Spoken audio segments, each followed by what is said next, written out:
Hello and welcome to a special edition of NTD News. I'm Steve Lance. I'll be joined in studio throughout the broadcast by my colleague Joshua Phillip, host of Crossroads on Epoch TV. We'll bring you exclusive coverage of former President Donald Trump's third indictment as he's arraigned on federal charges today, this time in connection to the dispute over election fraud that followed the 2020 election. The indictment comes as a culmination of a lengthy investigation by special counsel Jack Smith 2.5 years later. In the special coverage, we'll examine the charges brought against the former president and explore the implications they may have on the country and the political landscape. First, we go to NTD's Iris Tao at the federal courthouse where the former president has just arrived. Iris, tell us, what are you seeing there?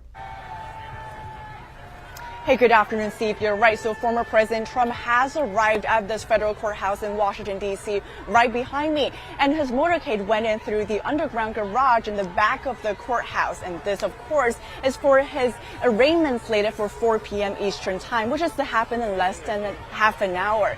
And we know that right now there's massive security presence in and outside of the courthouse here. So inside the courthouse, the main hallway was swamping with a lot of U.S. Marshals armed with long guns. And we also know that the Secret Service has made several security sweeps inside the courthouse just in preparation from Trump's arrival. And outside and here, we are seeing a lot of, for example, barricades set up to keep the crowds outside of the court's grounds. And of course, we also see police officers in and around here because there are protesters as well as supporters. But so far, we have not seen any major confrontation happened here. And what will happen next is that Trump will get placed under arrest for a short period of time, and then he's going to get processed, which means that he will have to get fingerprinted, but no mugshot will be taken today.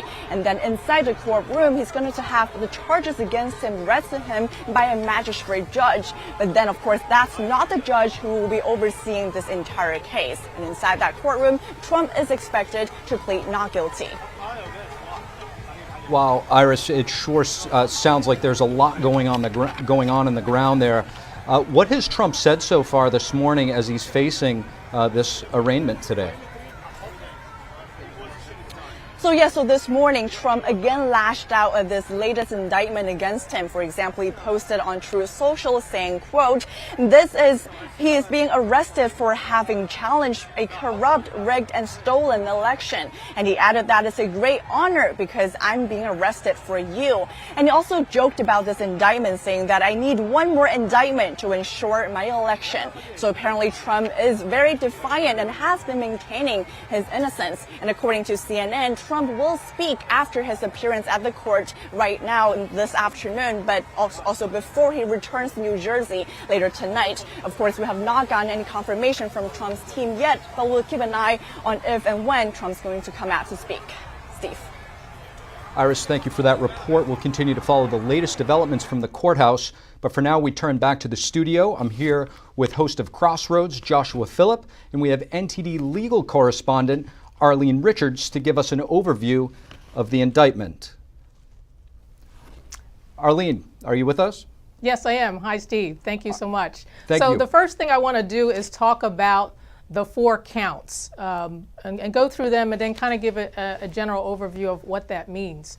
So there's 4 counts. One count is a conspiracy to defraud the United States, conspiracy to obstruct an official proceeding, obstruction and attempted obstruction, and then the final one is a conspiracy to obstruct the will of the people, to construct the rights of the people to vote for the candidate of their choice. Now, this indictment seems to paint a picture. It's laid out in very simple terms that are easy to read, and it seems to paint a picture of a former president who they believe was determined to maintain power. And the way that he was determined to do that was by telling this story of an election that was fraudulent. And he continued to repeatedly tell that story, that this election was fraudulent, even after he was told by many officials within the White House and officials on the state level that it wasn't true, that the election was done properly, that there was no fraud, there was no evidence of fraud. And he continued to knowingly tell this story, or tell this what now was a lie, that the election was fraudulent, that it was rigged, and that it was stolen. And because of this, he was able to later on start to pressure members of the state. Arlene, we're just going to have to interrupt you here, and it looks like former President Trump's attorney may be speaking, or former attorney. Is that, who do we have on screen here? I know the president has called this a witch hunt. You just laid out several examples of that. Any other thoughts that the president has communicated to you in terms of why this is going on and then why he calls it a witch hunt? I think a witch hunt is really the way that anybody should describe this, because it's not something we've seen in our time. This is not even political. This is beyond that. A witch hunt is when you relentlessly attack your opponent, when you relentlessly attack the thing that you are most afraid of. People are afraid of somebody that cannot be bought by Washington. People are afraid of somebody who is independently wealthy and who has given up his good life to fight for this country. And that frightens a lot of politicians who are career politicians, unfortunately, because he'll get back there, and I know he'll be fighting for every one of us so that this doesn't happen to us. You see, this case is about free speech, but the special counsel says Trump could have disagreed with the results and talked about it. No crime there. The difference is what he did to try and switch the votes. So what is it that he did to try and switch the votes that you refer to? By bringing cases, by using the law in an appropriate manner, unlike what we're sitting here today seeing. This is not appropriate. What President Trump did is he said, go patriotically and peacefully and protest. That is an American right. That is why we are America and we are not a third world country. Although I will say that today, I don't feel very much like we are in America. Yes? This case should go forward before or after the 2024 presidential election? I think that every court needs to look at this as a whole, right? It's not about the January 6th case. It's about the fact that in the matter of a couple months, we have seen them try and tie up, and me as an attorney, I've never seen this, tie up one individual who's running a campaign, running for office for president, so that he is in court, in depositions, and distracted, so that he won't properly run for 2024. And frankly, it's not going to work. Is the legal team going to argue that the election was stolen? I don't think that that's the argument that needs to be made. I think that anybody that believes that is misreading this. The truth is, as an American, there were questions that he had regarding the election integrity. We've seen documents come out, we've seen documentaries come out showing that there were issues with the election. And frankly, by bringing this, I don't think Jack Smith really thought it through. There only has to be proof that, number one, President Trump believed that this election was not completely honest. And number two, Jack Smith has opened himself up to a can of worms that we can now look at and really examine. If you believe that he's innocent and that this is all a setup, why not bring it to trial as soon as possible before the election so that you can clear his name? Yeah, I would love to do that, but there's something called discovery. And when somebody wants to say that the 2020 election was perfect and that President Trump has no right to object to it, we've got to go show him all the facts. And there's a lot of facts to show. So everybody has their time. And to say that Donald Trump should then be rushed and not be given the same fair proceeding that anybody else is just, frankly, un-American. It's not fair. It's not the way our system works. A lot of the lawyers who helped him try to overturn the election are unnamed co-conspirators in the indictment. Jenna Ellis isn't. Why do you think that is? I'm not going to speak to co-conspirators or anybody else. I represent President Trump. Let's go one more. Alina, there are a number of, there's testimony and there's a number of aides that have said that the president was made aware that he lost the election and yet continued to argue that it was stolen from him. How do you reconcile those two things? Well, I think that everybody was made aware that he lost the election, but that doesn't mean that that was the only advice he was given. As anybody understands what happens in the Oval Office, there are a numerous amount of advisors and politicians and lawyers, not just one or two, that are giving you advice and telling you what they believe is true. So he may not agree with Mike Pence, he may not agree with one of his lawyers, but that doesn't mean that there weren't other people advising him exactly the opposite. And the president has a right, as every one of us do, to listen to several opinions and make their decision. Yeah, I remember hearing Hillary Clinton and Stacey Abrams argue their elections were not right. Absolutely. I mean, and the weaponization of the DOJ didn't happen then. No, of course not. But if your last name's Trump, it's very different. So Hillary Clinton could have a problem when she lost the election, and we could have a complete liberal meltdown, as we all saw. But when we have dignified disagreements, we take them to court, we say do things patriotically and peacefully. He's to blame for things that he did not himself do. And that's what we're seeing. Frankly, folks, this is not about that. This is about politics. This is about 2024. Period. The end. Thanks, guys. Thank you. Thank you. Thank you. And there we had President Trump's attorney, Alina Habba, speaking right outside of the federal courthouse where the former president is being arraigned today on federal charges. We'll go back to Arlene Richards, NTD's legal correspondent. Arlene, if you could just pick up where you left off. Sure. Thank you, Steve. So as I was saying, according to the indictment, President Trump was determined to maintain power. And one of the things he was doing, or some of the things he was doing, according to the indictment, was that he was pressuring the state legislatures to change the votes. He was pressuring the DOJ to say that there was election fraud when he knew there wasn't election fraud. He was pressuring the vice president to somehow change the votes or slow down the official proceeding. And because he did all of these things, he ultimately was hitting against the heart of the democracy of the country. The right of the people to vote for the candidate that they would like to have in office is what they say is the heart of democracy of the country. And so this is very serious charges. These charges, most people are saying, are much more serious than the classified document charges. And this is definitely an unprecedented procedure that's going to happen today. And we can't hear you if you speak in long sentences. So, Arlene, the indictment here, it acknowledges that Trump has his First Amendment rights, and it lays out why that's not going to hold up in court, according to the indictment. Yet, former President Trump's attorney saying that they're going to use that as a defense. How does that shake out?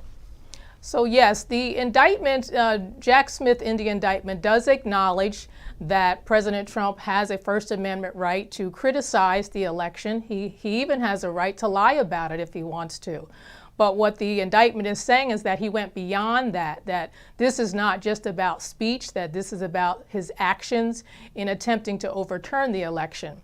On the other hand, Trump's attorneys are saying he definitely has a First Amendment right to say whatever he wants about the election because that's political speech, and political speech is protected speech. And even the actions that he took in furtherance of his political speech, which were to get to the bottom of this what he believed was a fraudulent election, is also part of the speech, and that is also protected. But a lot of legal experts who favor this indictment and who feel that this is the right thing to do say that that's not going to hold water in a court of law.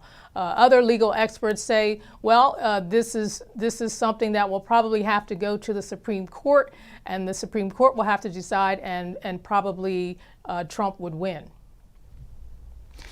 NTD legal correspondent Arlene Richards, thank you so much for that. We'll be checking back in with you throughout the program here. And now joining us is Janice Heisel, reporter for the Epoch Times. Janice, you've been reporting on this extensively. What are your thoughts on this indictment? Well, the indictment itself is interesting in many ways, including the fact that this is actually the indictment that has the fewest charges so far against the former president. This indictment has only 4 charges, but still the sentences for these alleged offenses are very long. In fact, we added up all of the charges against the former president, and he's looking at, if convicted of all charges in all 3 cases, something like 600 maximum years. Yes. And so from your reporting, how is this going to shake out with the 2024 election upon us? Is this going to affect the former president, or do you think he will continue to see a bump which he's seen? Well, from what we've seen so far, every time the former president has been indicted, his poll numbers have gone up. But there might be a limit to what voters are going to tolerate. It's hard to say at this point. Joshua, let's get your thoughts on that. Well, it's going to be entertaining because I'm looking at the indictment right here, and Democrats have done everything on it. Let's see here. Conspiracy to defraud the United States, like manufacturing fake Trump-Russia claims and then parading that in front of the American people for like 4 or 6 years. What was it? Using it to try to remove the president from office. conspiracy to obstruct an official proceeding, like using the fake information alleging that the president colluded with a foreign country, then is spying on him, and then using that to incite mass protests all around the country. Obstruction of an attempt to obstruct an official proceeding, again, the mass protests. Conspiracy against rights, which is, of course, trying to alter the way that Electoral College cast their votes. They had public videos spread by most of the Democrat actors calling on the Electoral College to go and cast opposite votes of what they had been elected to cast. They did everything here. So why are they not facing charges? This is a total clown show of our legal system we're watching unfold. And I really think the American people see right through it like a big pane of glass. I don't think people are going to buy it. I think people are going to probably vote for Trump because anybody who's been watching the clown show unfold over the last 6, 8 years, whatever it's been now, knows that this is a total just, I think, dual nature of law, where there's one system for one side, another for another side. Some people are facing charges, some are not. And meanwhile, you have Joe Biden and, of course, the Biden family facing ongoing investigations, and nothing's being done about it. You know, I think people are a lot smarter than they're being given credit for. And if this is meant to try to change the way that Americans vote, which is what it looks like, I don't think it's going to work for them.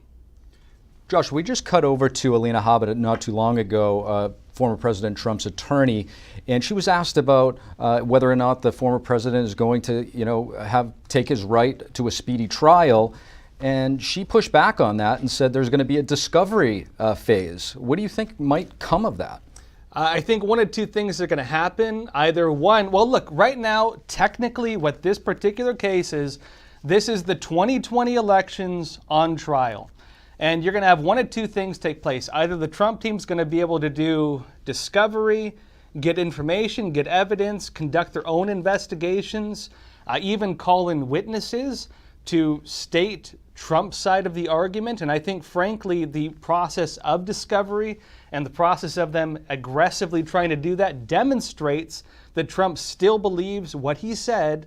And remember, the entire case is predicated on the idea that he knowingly lied to the American people. So even if they can't prove that he knowingly did it, the whole thing gets thrown out. One of them is going to be, you're going to see the evidence. Two is going to be if the judge decides the American people should not see that evidence and the judge rejects that discovery and rejects that investigation. Either way, the American people are going to watch it. They're either going to see the evidence that Trump believes was enough to demonstrate his belief, again, because it's all predicated on whether he believes it happened or not, whether he believes the elections were rigged, or you're going to watch the judge interfere with that and disallow a proper trial. You're going to watch one of the two. Janice, thank you for joining us here. We're going to check in right now with Melina Wisecup, our congressional correspondent, who is at the Capitol. Melina, we want to hear what kind of reactions you've heard from candidates in the White House. But first of all, tell us what security is like around the Capitol right now. Hey, Steve. Yeah, so as we are walking up to the Capitol building, there are barricades surrounding the entire area, which is kind of unusual. They really only do that when somebody very important is coming. So there is a much tighter security presence here. Now, this does come just after yesterday there was a fake call here to Congress that there was an active shooter inside the building. So that might have prompted some of that action with those barricades outside. But definitely those optics are there, and there is a very tight sense of security here, more so than usual. Now, as for the responses from presidential candidates, well, most of the responses have been mainly the same. The major differences we see with Vice President Mike Pence and Vivek Ramaswamy, but they're in totally opposite directions. So Vivek Ramaswamy is taking a more bold action now from the previous indictments, actually suing the DOJ, and we'll get into what the details of his lawsuit against the DOJ is a bit later, whereas Vice President Mike Pence is actually changing his tone completely from the past two indictments. Previously, he was, with most of the other Republicans, calling this political weaponization of the DOJ, whereas this time Mike Pence says that President Trump deserves this indictment. What the White House, meanwhile, President Biden is staying very silent. Biden was asked about whether or not he would be following the arraignment today, and here's his response along with those others that we mentioned previously. Mr. President, will you be following the arraignment today, sir? No. And that what the president maintained that day, and frankly has said over and over again over the last 2.5 years, is completely false. But the first and most important step that we as candidates can take in this race is to speak and speak forcefully on the side of principle, to say that even if we're competing against Donald Trump, as I am, I do not want to see him eliminated from competition using these politicized tactics. So as I mentioned earlier, Vivek is now suing the DOJ. In the crux of this lawsuit, he's mainly asking for more transparent details about the communications that went on between Special Counsel Jack Smith, possibly President Biden, and Attorney General Merrick Garland about this third indictment, as well as the others. Now, Ron DeSantis, which of course has been competing very fiercely with former President Trump in this election cycle, is giving a more mild statement. He's mainly just trying to focus on his own political agenda if he is elected to the White House. So I'll read you Ron DeSantis' statement really quickly, if we pull it up on the screen here. So he says if he was elected president, he would end the weaponization of government, replace the FBI director, and ensure a single standard of justice for all Americans. Now, unsurprisingly, another competitor in this race, but we don't hear much about him, Chris Christie, is, of course, very critical of former President Trump, saying that this disgrace falls the most on Donald Trump. Whereas Tim Scott and Nikki Haley has not made a comment on this issue, and Tim Scott is also giving the normal response that this is the political weaponization of the DOJ, and he's very concerned about it. So once you tune back in with us in just a couple of minutes or maybe about a half hour, we'll have more reactions from here in Congress for you. NTD's congressional correspondent Melina Wisecup will be back to you shortly. In the meantime, I'd like to welcome our next guest, John O'Connor, former Assistant U.S. Attorney. John, great to have you on here. Great legal mind. I just want to get a kind of a high-level overview, your assessment of this most recent indictment. Well, it's a very interesting indictment. I think it punishes, in a way, it punishes free speech, and it punishes Donald Trump for taking what steps he thought were proper, underline what he thought were proper, to combat what he thought was election fraud. Joshua? Yeah, and so therefore, you know, much of the indictment talks about how he should have known, or he knew, that he had lost the election. Whereas I don't think any reasonable person would say that Trump was faking his belief that the election was fraudulent. There's enough fraud to overturn the result here. So it's a very curious indictment because it rests on that. Now, having said that, there are parts of it that are going to be very mischievous for Donald Trump, because what obstruction of a proceeding is will be left to the jury and the judge's instruction. And what might seem like free speech and vigorous prosecution of his rights to challenge the election results, then it, you know, if that's the case, then Trump, then the real question is what did Trump really believe? He has a right to be wrong. If he's wrong about having won the election, well, that's his right. Al Gore did the same thing in 2000. Yeah. Yeah, well, another big thing, too, right? They have to prove that Trump knowingly lied to the American public. I think Trump 100% believes all of this, and of course, his lawyer was mentioning, they're saying in the indictment that, yes, he had advisors telling him it was rigged. You need to understand, people need to understand that in context of what was happening in the Trump White House. He had people turning against him. He had people lying about him within his own administration. He had the FBI turn against him. James Comey knowingly lying, it seems, about the whole, Trump-Russia indictments and all these things. He had weaponization of the government, even when he was in office, targeting him, trying to even remove him from office, using evidence that the DNC and the Clinton campaign had paid for, notably the Steele dossier, going after him. Who could he believe, right? And so the idea that he does not believe someone in his own administration when they're telling him something that goes against what he obviously did believe, at least in my opinion, I don't think it's unusual for someone to doubt the integrity of somebody else's word when they've been backstabbed and betrayed by so many people around them. And I think that context is actually needed in this indictment because it misrepresents, I believe, the nature of the Trump administration and the number of people who were in fact lying to him and were in fact plotting against him and did in fact attempt to even remove him from office using information that they knew was fake. Yeah, John, I want to get your thoughts on that. When you read the full indictment, it does have sense of the slippery slope that we often hear about. Could, the Democrats be basically backing themselves into a corner as well, like Josh mentioned? Well, that's right. And the other thing is, and Josh mentioned the integrity of these folks, but Trump has the right to question their judgment. I mean, Galileo, everyone was telling Galileo that the sun revolved around the earth. He thought otherwise.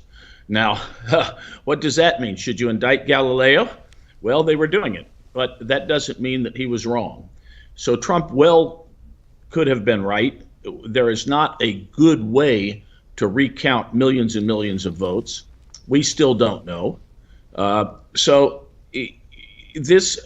think that's the big problem with this. Is his state of mind really criminal, or is it democratic? Was he trying to obstruct a democracy, or was he trying to exercise democratic rights?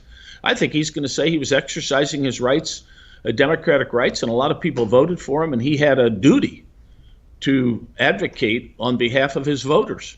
So this is what's problematic with this whole indictment. But having said that, I think the prosecution will concentrate on obstructive tactics. They'll say, well, he pressured Mike Pence. They'll say the fake electors, that's a false and misleading activity, and that can be obstruction under Section 1512, is misleading conduct. Now, Trump's going to say, no, they're just alternative electors. These people believed that I had won the particular states, and that's why they swore under oath that I had won them. It was their view that I had won the state. And so there's nothing false or misleading about it. Nobody thought that the electors that he proposed were the electors that reflected the vote that was being tallied at the time. He just said the vote that was being tallied at the time was not accurate because of fraud. So he wasn't really fooling anybody, he would say. Now, what is the jury going to think? So I think this is going to be a really tough job for the judge to give instructions. And I think the problem for Donald Trump is that he's going to be facing jurors who are all biased against him. Yep. John O'Connor, if you could just stay with us, we have to take a break. We'll be right back with more live coverage of this unprecedented indictment of former President Donald Trump. But first, we asked people in D.C. what they think about this latest indictment, and here's what they told us. I think it's politically motivated. If he wasn't running, it wouldn't have happened. I think it's justice being served. It is what it is. I'm kind of upset that it happened, but it happens. That's why we have laws in place and we have a judicial system in place. I think the whole thing is pretty disappointing and kind of a scary trend for a democracy. From the day one, since when he got into the presidency, every day it's just always something new that they're trying to catch him on. We are wasting so much time, 4 years, on these kinds of things instead of what really needs to be addressed, what we sent them up there to do. It was a wrong thing to do, to incite the insurrection, and I believe that's what he did. I believe it was a free and fair election with a valid outcome. Biden won and Trump lost. I think the Electoral College was put in place and it works correctly, so I don't think anything was gone amiss. When they just send out mass mill out voting ballots, I think that's wrong because anybody can fill it out and turn it in. Definitely Trump was really pushing the false election narrative, And, but is that a criminal offense? And it's, 3 years later. Again, I think it's a legal stretch. I don't think it's going to win, but they're just trying to make sure he doesn't run. So whether he actually goes to jail for it, I really don't think so.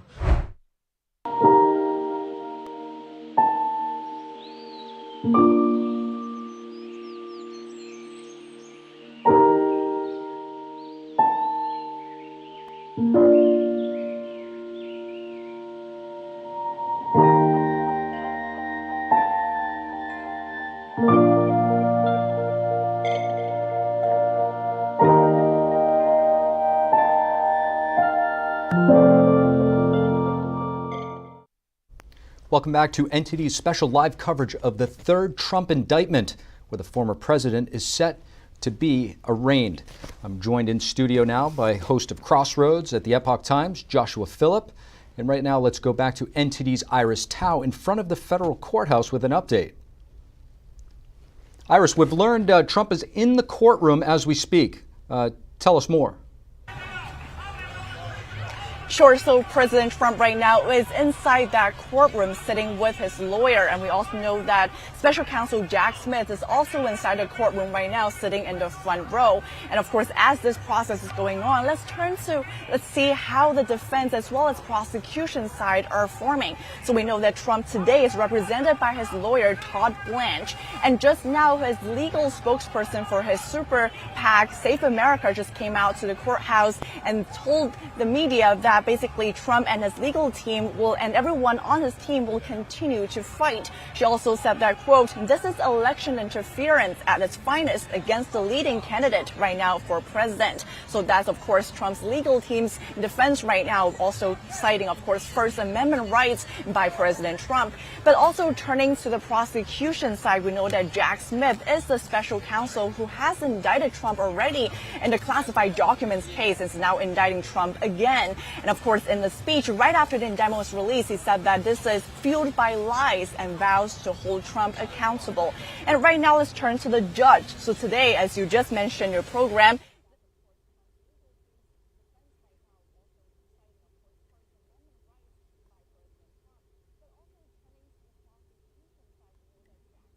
Tanya Chutkan, and she is known for her harsh sentencing of January 6 defendants.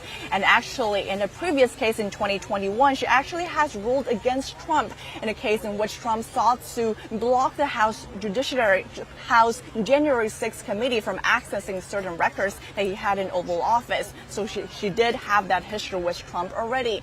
And of course, jury is another big factor here. Trump, yesterday at 11 p.m., he posted on social media saying that he wants to move the trial outside of D.C. because he said that the jury here is not fair. He says it's not possible to get a fair trial in Washington, D.C., which is over 95% anti-Trump. So both, of course, the judge and the jury will play a very important role in this case, especially when it comes to deciding the timeline of this case, as well as whether to grant Trump's team's potential request to move this trial outside of D.C. So, of course, we're going to hear more from Trump's legal team after today's arraignment to see what next steps they're going to take. Steve. NTD's Iris Tao reporting from the federal courthouse in Washington, D.C. Iris, will be back to you in just a bit. But right now I want to bring back John O'Connor, former assistant U.S. attorney, and my colleague Joshua Phillip here next to me in studio. John, if we could just kind of pick up where we left off, but I also want to ask you about these co-conspirators that we read throughout the indictment. Is it normal to have, so many unnamed co-conspirators in an indictment like this? And what do you see as being the plan forward? Will the DOJ charge them in tandem? Where is this going? Well, the reason they want the conspirators in there is that any hearsay statements that they make can be used in evidence against Donald Trump because they've alleged a conspiracy. So normally, if there were not a conspiracy, the fact that somebody said something out of court cannot be used against the defendant. If a conspiracy is found to exist preliminarily, then all these statements can be used. So that's the reason they charge this as a conspiracy. It allows the prosecution to get into a lot of evidence. Joshua, you can see on the screen here the alleged co-conspirators. Co-conspirator number one, Rudy Giuliani. You see Jeff Clark, former assistant attorney general. Where do you see this going? This is Trump's legal team. that normally you would say communications between an individual and their lawyers is attorney-client privilege. They're framing the discussions between Trump and his lawyers on how to deal legally with the case in front of him and how to approach what he believed, it seems at least, was the rigging of the American elections and how to deal with it legally. They're framing those legal discussions as a criminal conspiracy. I believe this alone is a total inversion of what law is in this country. I believe that if you frame it where you can consult with a lawyer and they say that you're conspiring with your lawyers while trying to find a legal avenue on how to deal with something that you believe was illegal, I believe that sets I know it's used often, dangerous precedents, but how can you consult with a legal team to find a legal avenue to deal with the conflict, a situation in front of you, if the very act of consulting with your legal team is deemed a crime?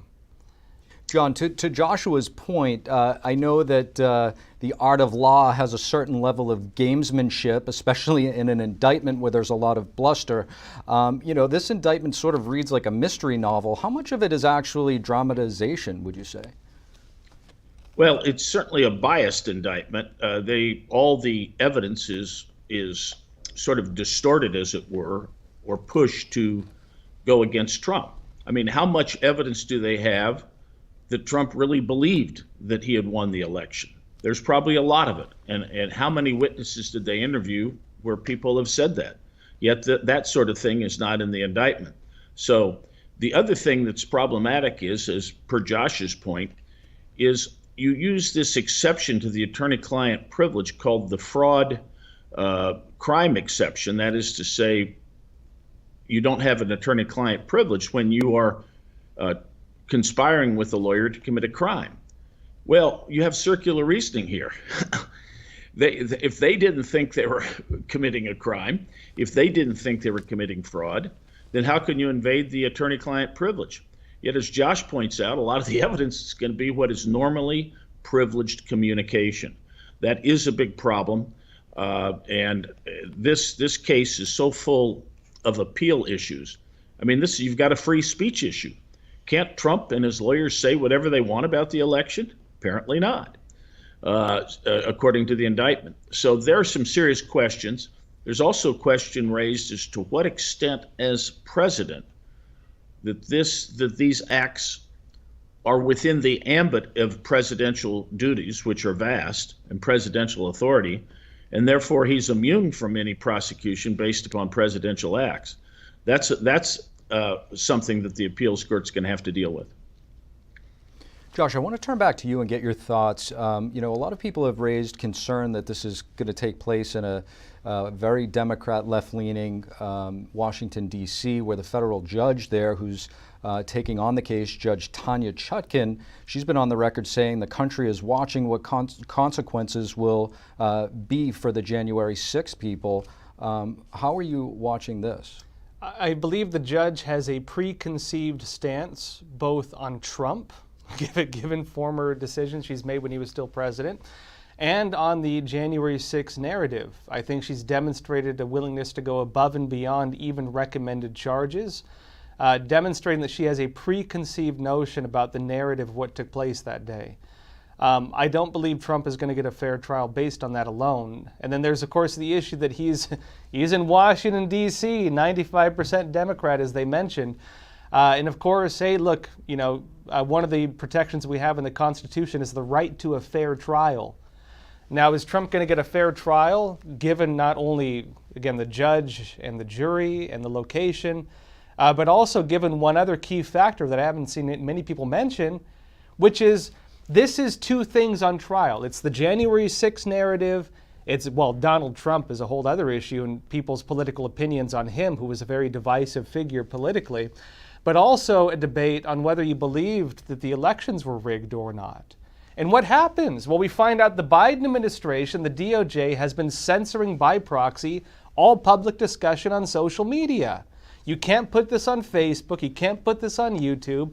Any kind of alternative opinion that the public, and notably the jury, might have been exposed to is forbidden topic. You can't write about it.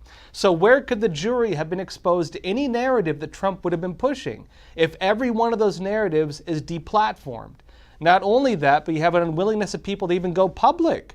I doubt there are many Trump supporters protesting right now in Washington because they don't want to get thrown in prison in solitary confinement for 2 years while they wait for a trial because of the way they've seen other people treated.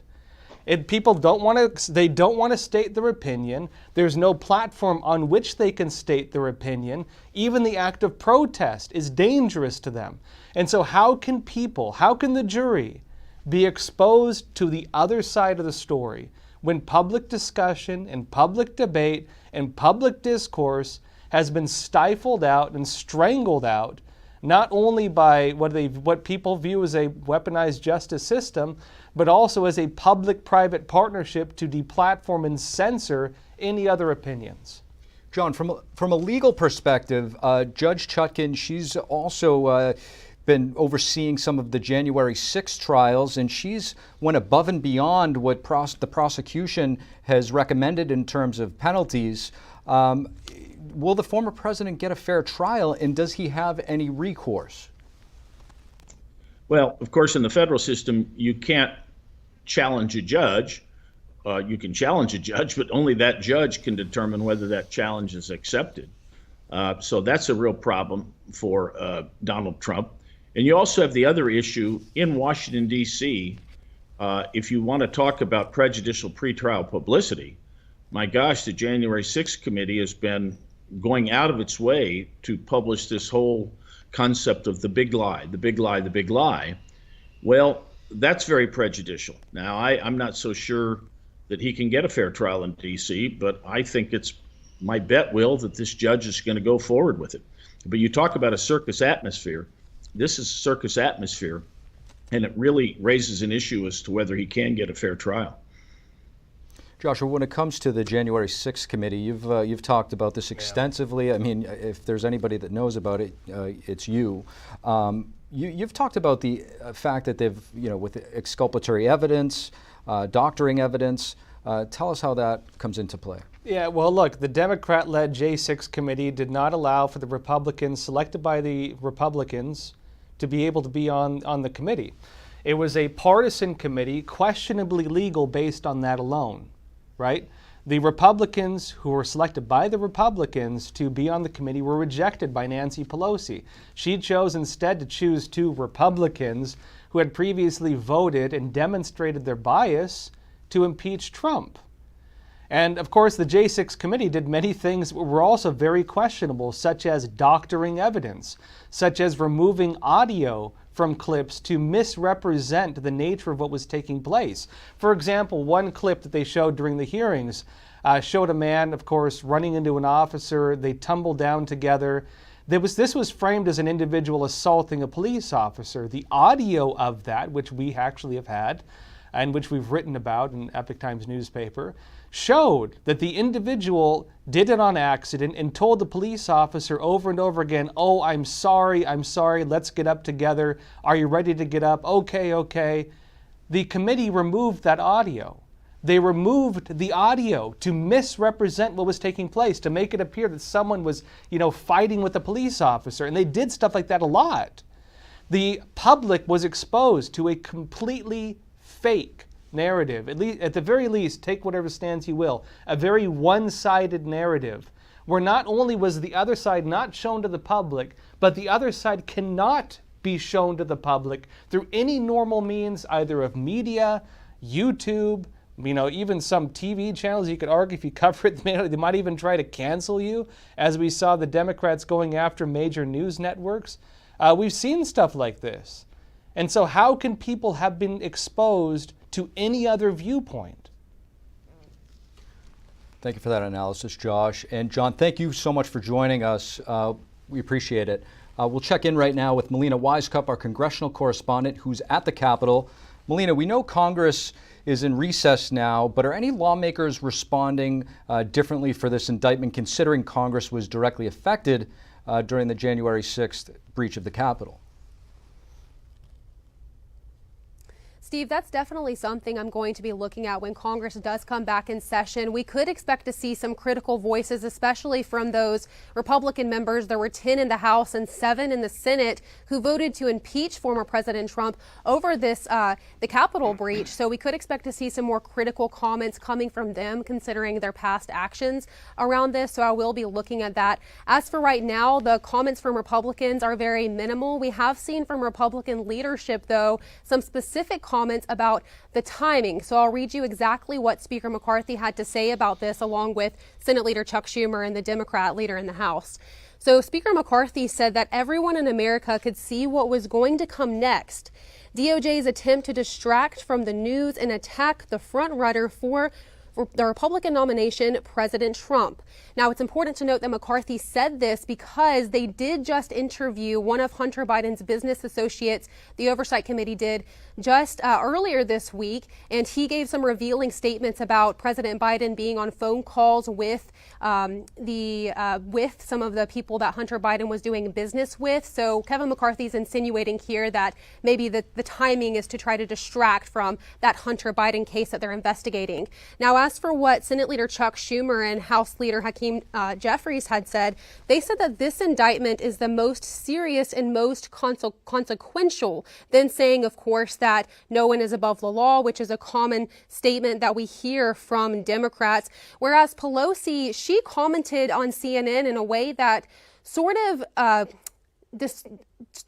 goes against how Republican leadership is now responding. She made a comment saying that the Republican leadership at the time that the January 6th Capitol breach took place were of a consensus that Trump was responsible for this. So we'll play you what former Speaker Pelosi had to say about this, along with a few other lawmakers that we did get a chance to speak with before they left D.C. for the month. That on the night when it was very clear to the Republican leadership in the House of Representatives and in the United States Senate that there was an incitement instigated by the President of the United States on the Capitol, on the Congress. The American people, I think, are seeing through this, and they're making their judgment on who they believe will fight and follow through on the policies that will save the country. I think clearly what should happen is, without comment or intervention of any of us in the United States Congress, the prosecutorial process should go forward. And as it goes forward, then justice should be rendered. The effort is real. If it wasn't so real and serious of what they were trying to do and impact our election, as well as attack Donald Trump and his supporters, you would say this is laughable. But it isn't laughable. It's grossly serious, the abuse of power that we're seeing.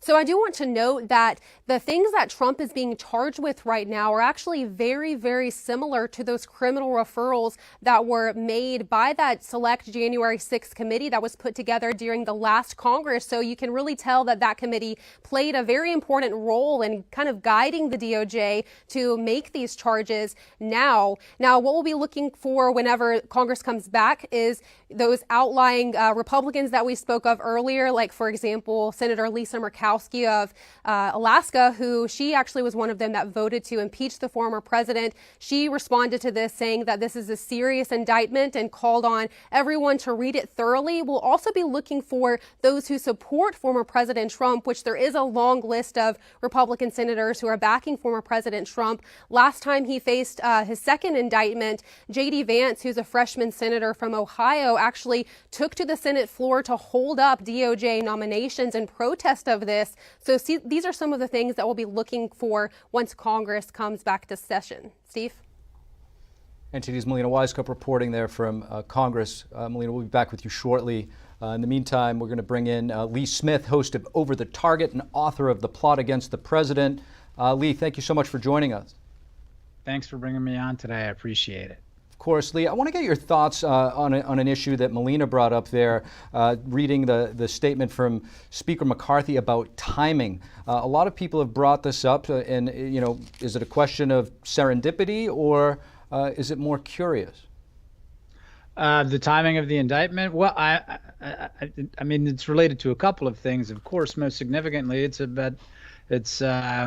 it's setting the table, or it's actually, or it's the centerpiece of the DOJ's 2024 election interference campaign. Again, they've run the same routine the last two elections, in 2016 and 2020 as well. In 2016, there was Russiagate. In 2020, there was the task force set up to censor information damaging to the Biden campaign from social media. And this is the latest leg of something that now the DOJ, as if it were an Arab or otherwise third world security service, has become accustomed to.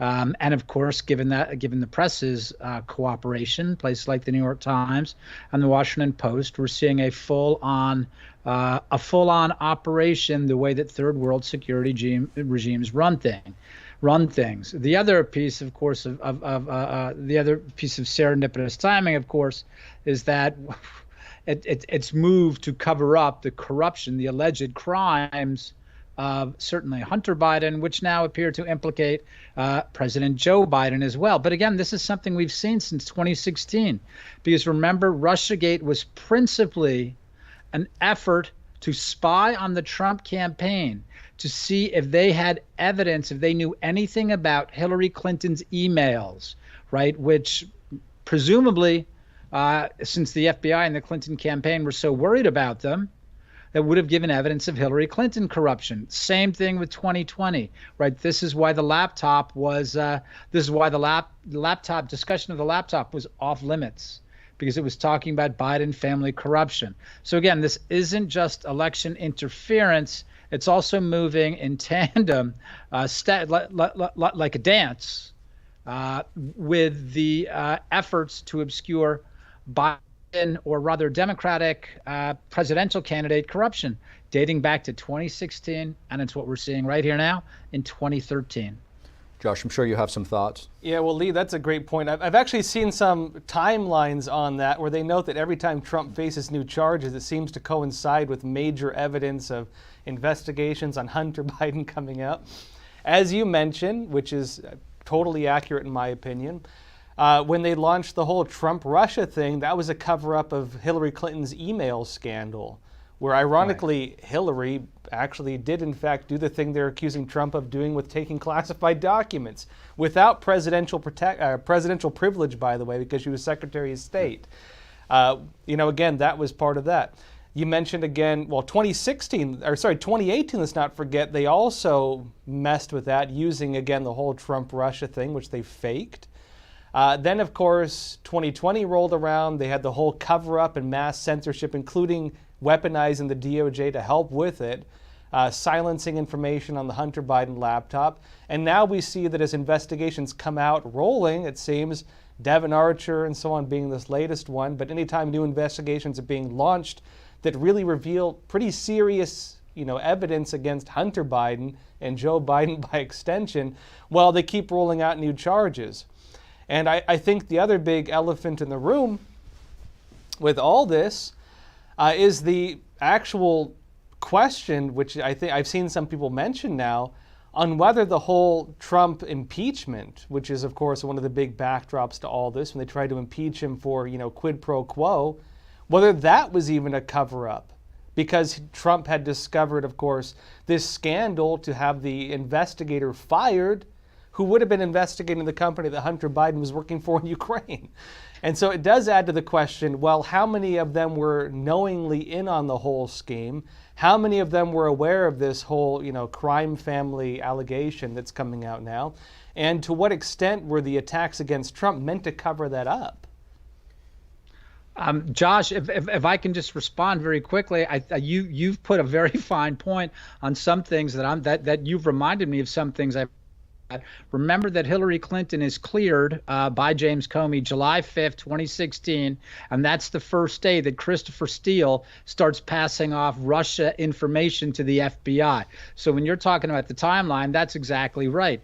The other thing, when you're talking about the impeachment, absolutely it was a cover-up, because remember it was Joe Biden's Ukraine guy DEA officer Eric Ciaramella, who did the whistleblower's complaint that set the impeachment process in motion.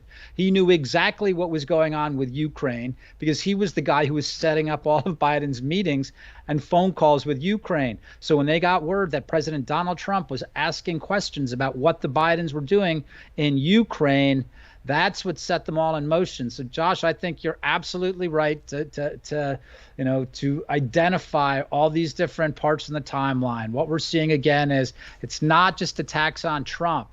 I think that's an important thing for people to understand. Had anyone else brought this up, had anyone else noticed it, they would be moving to cover up for the Clintons and covering up for the Bidens too. So it's not just about Donald Trump. It's covering up their corruption. Yeah, well, I agree too. The other big thing too, yeah, I see it as like prosecution as a way of cover-up, is what they're doing.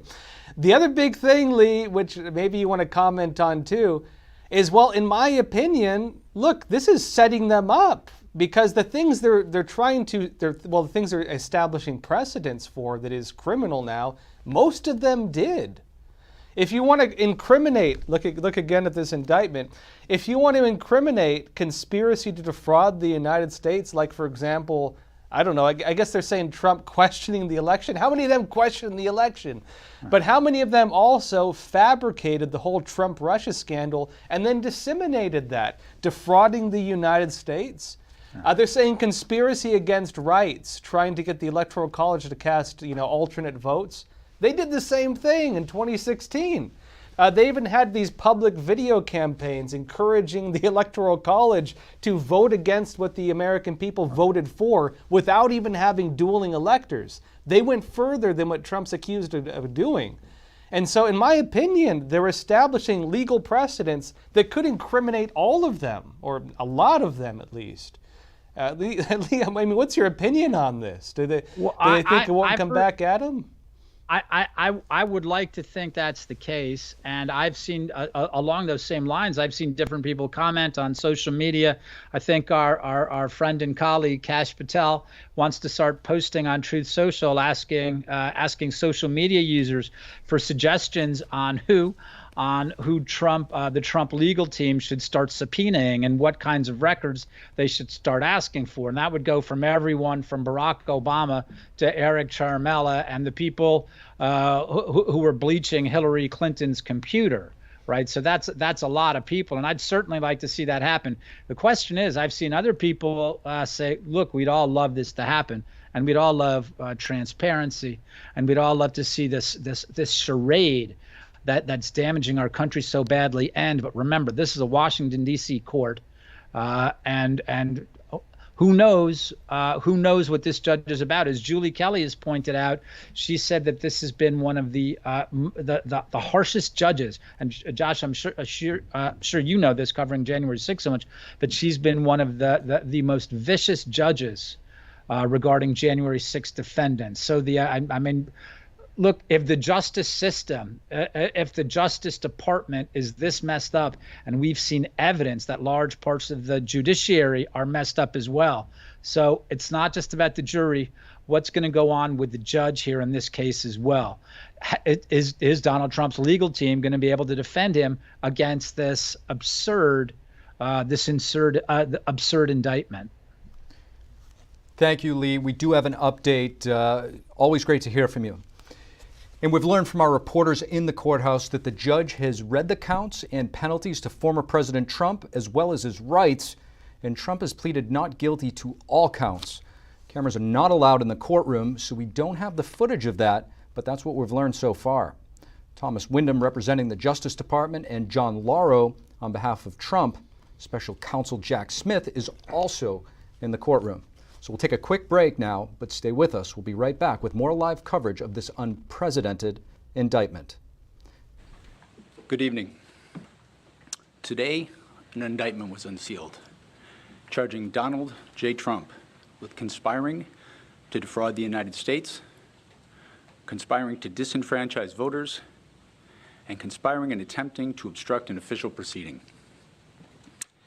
The indictment was issued by a grand jury of citizens here in the District of Columbia, and it sets forth the crimes charged in detail. I encourage everyone to read it in full.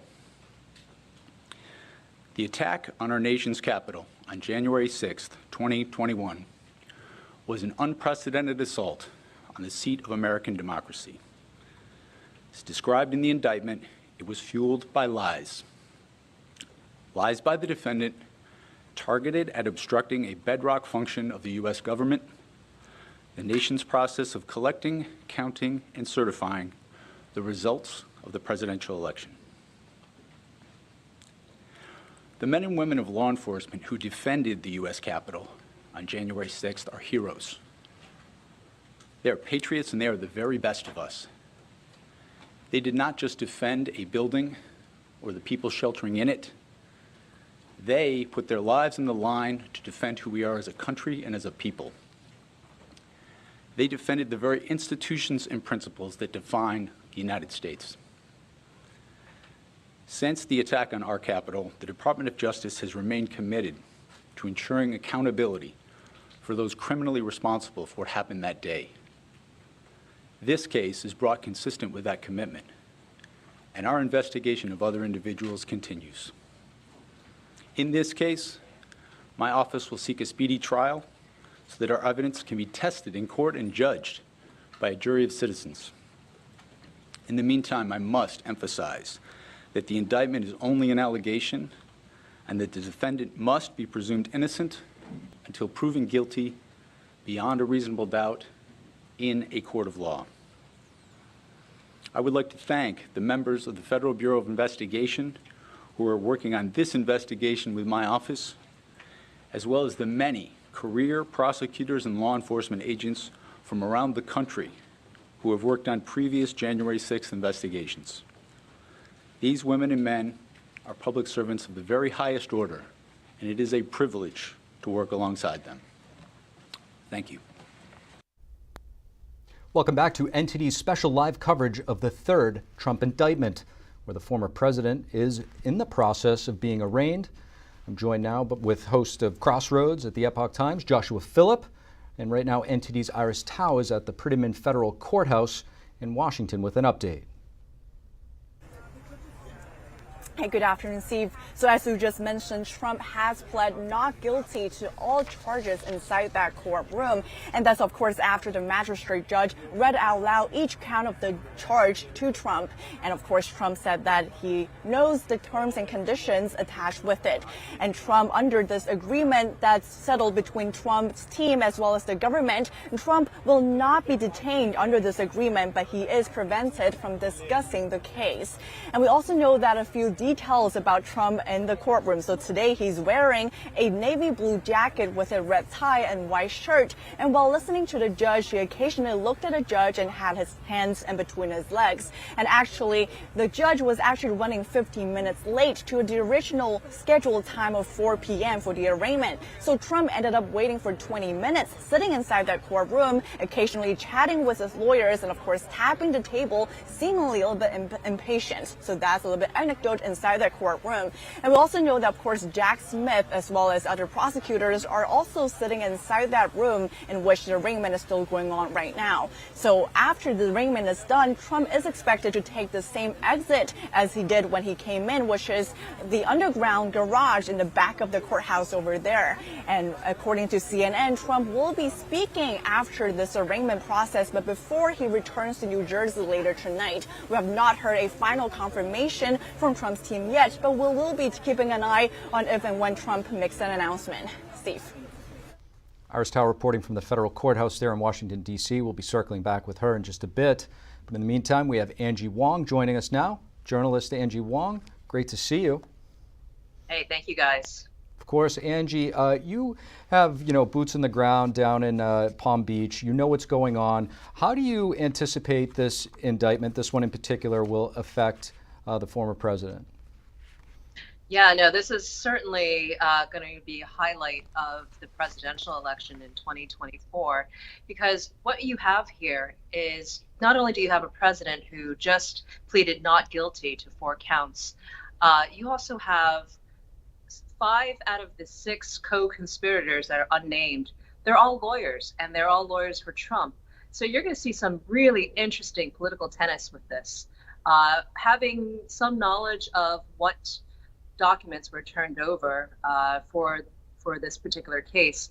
A lot of it pertains to the election that Trump claims to be stolen in 2020. So we're going to have that come out during discovery. You're going to see a lot more tenants here. I think Jack Smith, I don't know if he knew what he bit off when he basically put together this lawsuit.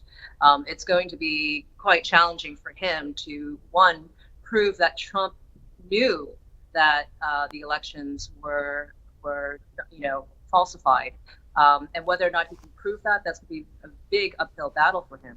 But also, Trump pleading not guilty gives him subpoena powers now, something that, in prior cases they never had. Remember, they went all the way up to the Supreme Court, and the Supreme Court didn't give him standing for those cases. So for the first time, we're going to see the 2020 election really be relitigated, and we're going to see evidence of it. So I think that's what the public has in store for the next few months. Josh, to Angie's point, that's been a resounding point that we've heard from both of Trump's attorneys, Lauro and Haba, just moments ago at the federal courthouse. What types of things do you think might be unearthed if this is relitigated? Well, let's put it this way. So reading the indictment, which I have, it's actually interesting to see how they framed the whole narrative that Trump was lying and knowingly lied. One of them is predicated on the idea that he was told by several advisors that, or several people in different states, that his accusations were false. Trump was told that his accusations were right by other people. So he was hearing both sides. The indictment does not frame that properly. The other issue, though, is that the investigation, you could say, is a classic Soviet-style disinformation campaign. And let me explain. Disinformation works by altering the footnotes. And I'm not talking about the clown show, social media disinformation stuff they try to parade around in front of us. I mean actual disinformation, the way the Soviet Union did it, the way the Gulag trials worked. You alter the footnotes of the narratives. And what you saw during the 2020 election was that different states did only half-butted, let's call it, investigations where they didn't fully investigate, and many voters were saying, hey, you didn't look into this, you didn't look into that, you didn't look into that, and they drew conclusions based on these partial, very limited, incomplete investigations, and drew a solid conclusion based on that very limited picture. Trump and many people, including myself, who were investigating it at the time during a very short window of time, between, of course, votes being cast on January 6th. We're looking as much as we could into that. And it was obvious that many states did not do proper investigations. The entire indictment is based on the idea that the word of the states, based on those very minor, partial, incomplete investigations, was the whole absolute truth. And that's the way disinformation works. You paint half-truths as full truths. And then you build narratives on top of it. And that's exactly what we're seeing with this whole thing. Angie? Yeah, I don't know if the point of this particular indictment, I don't know if it's about winning, right? This is really something else. Clearly, it's politically motivated. It's timed right before a presidential election. And it's going to basically suck up all the airtime between now and November 2024. All of these. And this particular one is really interesting to me because I think Jack Smith walked himself into a trap. I really do believe that you have some serious legal minds behind this, and they're going to milk this. They're going to use all the subpoena powers in the world. They're going to use this airtime to basically show off all the investigative work that was done around the 2020 election, and we're now going to see real evidence. And I'm not sure how the judge is going to play this one, or if it's even going to be this particular judge. I hear rumors that Trump's legal team is going to ask for a venue change because, as we know, in Washington D.C., 92% of Washington D.C. voted for Biden, so he's not going to get a fair jury trial. But also, the venue should be moved, right? Because it doesn't make any sense to have this particular judge who has been so hard on J6ers and basically given over sentences over the recommendation for what happened to these J6 prisoners. So I think that's going to be in play. But ultimately, I think that you're going to have a real fight of whether or not you can have a political opinion in this time and in this day and age without being prosecuted, because that's really what is shaping up. The narrative is shaping up that you cannot have any political thought that's an opinion without it being challenged of whether or not that was criminal. Josh, I want to get your thoughts. I think, in hindsight, when you look at what happened at the Capitol on January 6th, that kind of took the air out of the room. And a lot of people, they forget election night 2020 and the 3 days after and then the weeks leading up to January 6th. You had a lot of irregularities. Trump was comfortably ahead in many swing states and voting just stopped. And that discussion has been kind of lost or swept under the rug. Will this be re-litigated? Well, as Biden said actually on live TV, was that he had, got the biggest, or not the exact words, the biggest election fraud campaign the world had ever seen, fully mobilized for this, which either he meant what he said or the Democrats are suggesting that Biden says things he doesn't mean. It's one of the two. But of course, people had reason to believe something was wrong because, Trump was ahead, and then they said, the toilets overflowed in Georgia or something like that. And then, several other states decided to just freeze the elections right along with Georgia for who knows why. And then we watched the numbers go up, and there's a vertical spike of votes with Biden, normal trajectory, then a vertical spike and the normal trajectory again. And people are looking at that like, something is off here. It looks like something kind of weird happened. I don't know. And of course, we saw very partial investigations, and we saw attacks on anybody who tried to investigate. And remember what was supposed to take place on January 6th, what Trump was actually calling for, and what Trump was saying publicly over and over again, and what many Republicans in the Senate and the House were saying as well, was on January 6th, they were going to show all of the evidence of election fraud to the American people, and that was the real narrative of January 6th. And guess what? A pipe bomb interrupted that. That's the real disrupting of the official proceeding, one of which we've never been told anything about. Hey, what about the actual thing that actually disrupted January 6th and they counted the Electoral College votes? The pipe bomb. That is what prevented the discussion on, again, the whole story about what took place with the elections, because again, the American people were supposed to have seen all the election presented to them.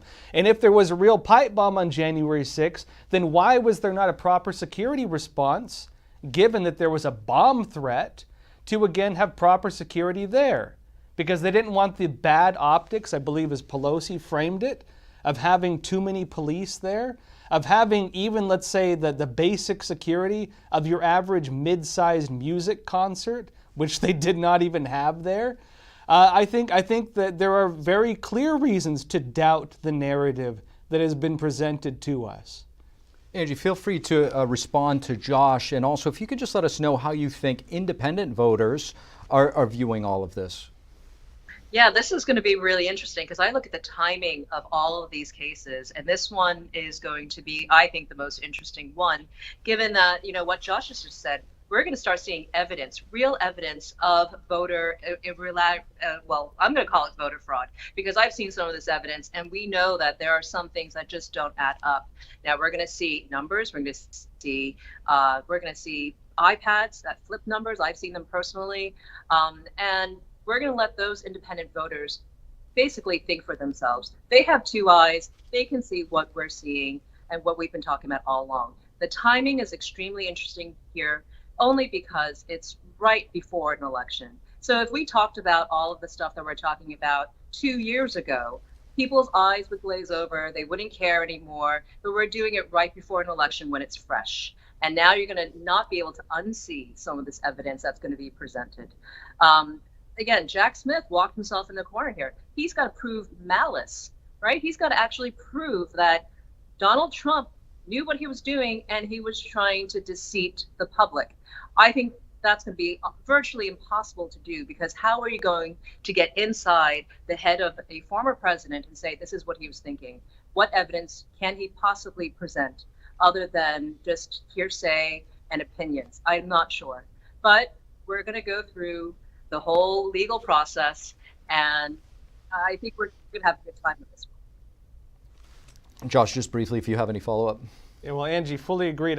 One of the big questions is going to be whether the judge allows the evidence to be shown. But I think if the judge does not allow it, well, it's going to look like just a rigged, politicized prosecution. And so they're stuck between a rock and a hard place. I think you're spot on that maybe Jack Smith miscalculated this.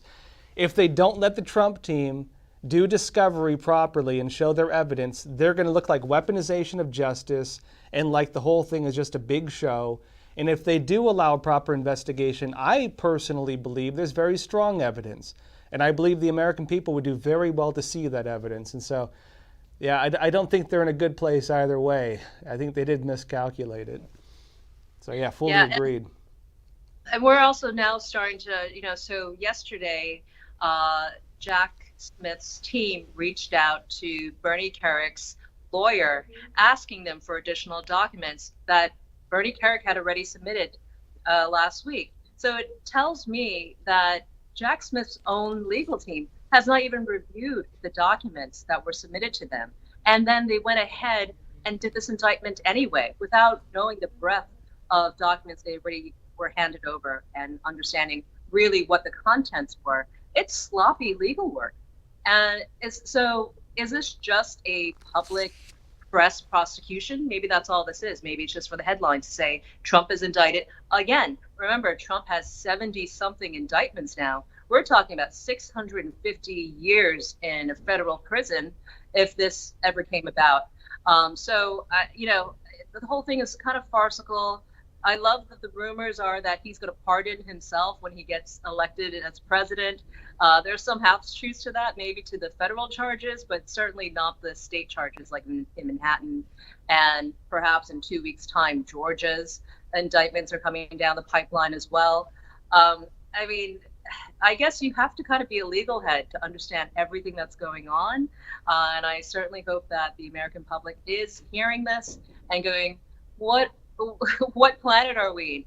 What planet are we on? We're just constantly throwing indictments on this guy. And meanwhile, his poll numbers are shooting up, right? He's way beyond 50% in almost every single poll, including the New York Times poll, including the Harvard poll, and all the lefty polls. So this guy's got Teflon skin. This is a very, very different kind of political animal, and they don't know how to play him. Angie, thank you. Really appreciate you joining us. Great to have you on. Thank you. And we've learned from our reporters in the courthouse that the next hearing date has been set for August 28th, and Trump has left the courtroom. We'll be giving you an update on that soon. But first, we'll check in with NTD's Melina Wisecup, our congressional correspondent, who is at the Capitol. Former President Trump appears to be using these indictments to his campaign's advantage. Melina, tell us about how he's faring in the 2024 presidential race compared with other candidates, as Angie just mentioned. Yes, as Trump has done with all three of these indictments, he's trying to use this indictment as a way to raise more campaign funds, and it's actually working. He's actually leading in campaign finance. That's against his GOP primary candidates that he's contending against, as well as President Biden right now. So we'll look at that just in a moment. But first, I want to mention something that Chairman of the Judiciary Committee, Jim Jordan, commented on Fox about an hour ago. So he said that he believes that this third indictment just strengthens and expands support for former President Trump, actually pointing to the current poll numbers, mentioning that not only is Trump leading his Republican contenders in the GOP primary field, but he's also neck and neck with President Biden right now. Of course, we do need to take poll numbers with a grain of salt because we know there could be a lot of wiggle room within those poll numbers, but we'll just show you on the screen exactly what numbers we're referring to right now. So President Biden and former President Trump are neck and neck at 43% of people. And mind you, this is in a New York Times poll. So this is a more left-leaning newspaper. This garners more left-leaning voters' attention. So the poll that they're taking there has them neck and neck. So that's a very interesting perspective. Moving on to how Trump is using this current indictment to raise campaign funds. So his latest campaign email asking for donations actually points out that with all the charges combined, the first, second, and third indictment, he'll face 561 years in prison, writing that with, he calls Crooked Joe's corrupt DOJ having unlawfully indicted yours truly yet again, reports indicate that I could now face a combined 561 years in prison from the left's witch hunt, saying that that's 6 lifetimes. And then later in the email, they ask for campaign donations. Definitely making light of this. We know last time he actually made t-shirts with mugshots and started selling those. So that was also something he tried to do to raise some money. And it's working, as we mentioned earlier. So Trump is leading in campaign dollars. So the cash on hand, the latest data that we have shows Trump leading at around $22.5 million. Second to him was actually interesting to me, considering Tim Scott is not. So Melina, we're gonna have to interrupt Melina. The former president is departing the federal courthouse right now. We're going to put that up on the screen if we can. We get some B-roll here. We get some actual live footage of the former president. It looks like he's maybe turning on to Pennsylvania Avenue there, or no, he's going in the tunnel underneath the Department of Labor as we speak, likely making his way to the airport. This is a press car. We're getting reports following the motorcade right behind. That's former President Trump leaving the federal courthouse, the Prettyman Federal Courthouse in Washington, D.C., after being arraigned on federal charges. This is the third time the former president has been indicted. And we're going to have our legal correspondent, Arlene Richards, coming up with us after Melina, if we don't bring Melina back here. Former president is likely headed to Reagan International Airport, where he flew in, and where he goes from there and what he does next. We'll be sure to bring you the live coverage of that. And right now, we're going to go to NTD's legal correspondent, Arlene Richards, to get some more perspective. Arlene, are you with us? Yes, I am, Steve. Thank you. Of course, Arlene. It's great to have you back with us. We want to get your thoughts. If you could give us, as I mentioned, there's been 2 other indictments. If you could give an overview to that and kind of how they fare in comparison to this one. Sure, Steve. So earlier this year, the Manhattan District Attorney filed charges against President Trump in a case that's really not related to when he was the president. He was accused of maintaining fraudulent business records in order to cover up a hush money payment to an adult film actress. The actress had said that she had an affair with Trump some years ago. Now, this is considered to be the weakest of the 3 cases. It's being filed, or has been filed, by a state prosecutor, actually a Manhattan prosecutor, but there are state charges. And there seems to be some discussion about whether or not there should be a federal election charge included in that. But either way, Republicans and Democrats have both said that it's sort of a weak case, that this prosecutor doesn't really have strong evidence in this case, and it's not considered a case that he will likely win a conviction on. Now, moving on to the classified documents case. Now, when that indictment happened, this was one of the situations in which President Trump had been president, but this occurred after his presidency. And at that time, this was a felony, federal felony charges against a former president. And it was the first time that this had ever happened. So this was unprecedented, that a former president would be charged with federal felony charges. And in that case, of course, as you know, it was about him taking classified documents from the White House after his presidency, moving them to Florida, and then refusing to return the documents when they were requested. And in that case, he was also charged with conspiracy and obstruction.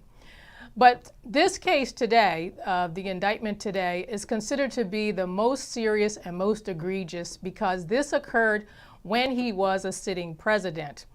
And the reason why this is considered to be more egregious than the classified documents case is because, according to the indictment and according to many legal experts and Democrats, this hits at the heart of the democracy of the United States, and that is the right of the people to vote for the candidate that they choose.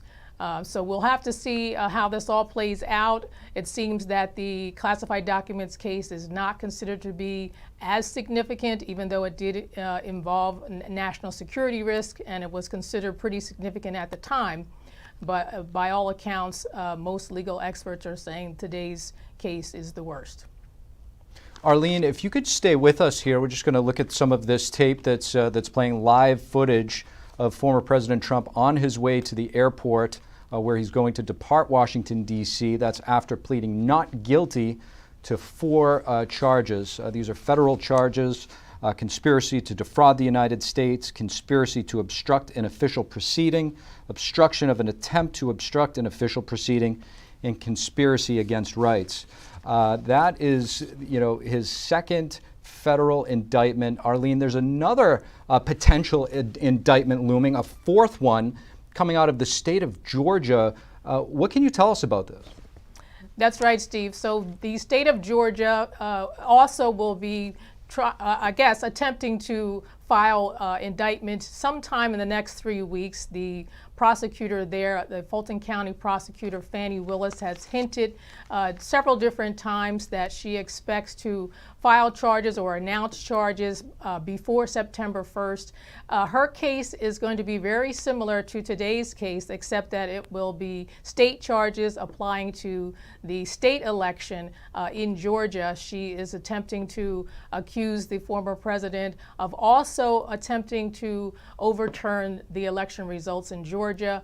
She recently said she was expanding her investigation to include so-called fake electors, which were also mentioned extensively in this indictment today. So we'll have to see if that happens and when, and keep a close eye over the next 3 weeks. And as we can see here, the former president's motorcade's still making its way there, getting very close to Reagan Airport, where he will take off after being indicted in Washington, D.C. and arraigned today. But Joshua, I want to go to you for a moment. There's been speculation that this possible Georgia case could be troublesome for the former president, especially if he's convicted, because he loses pardon. Well, let's talk about if he's elected. Let's talk about this. So let's go over the charges. Stormy Daniels' case. Stormy Daniels herself said multiple times she did not have an affair with President Trump. She says the whole thing is fake. She herself says that. The whole thing is shaky. They had to change the statute of limitations to even charge Trump on it. Well, what they did was they elevated a misdemeanor. It was past statute of limitations. Elevated a misdemeanor charge to a felony using very shaky legal grounds where they do not even list in the indictment the charge, the crime committed to justify doing that. There was the rape allegation, which was actually past the statute of limitations as well. They changed that briefly, gave a window of time where they could charge Trump with it, a misdemeanor. It doesn't mean much. He's challenging that anyway. Then you go into, for example, the classified documents scandal. Trump had executive privilege. Biden, Obama, Hillary Clinton, they all did the same thing. Even Pence admits he did the exact same thing. Trump's the only one being charged with it.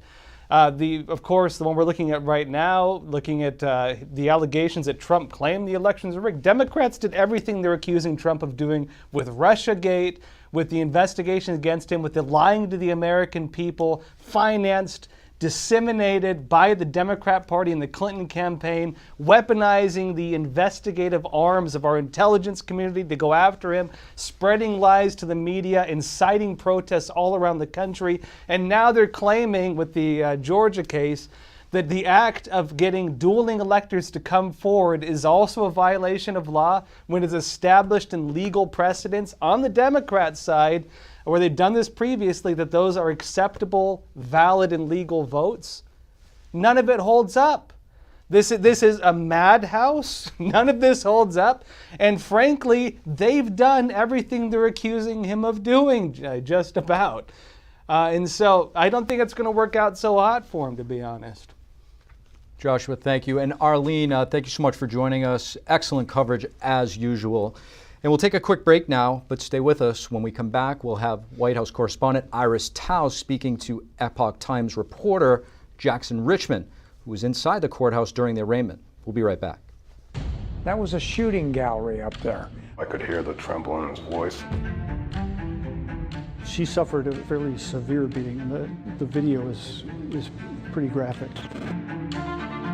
Justice for us seems almost impossible.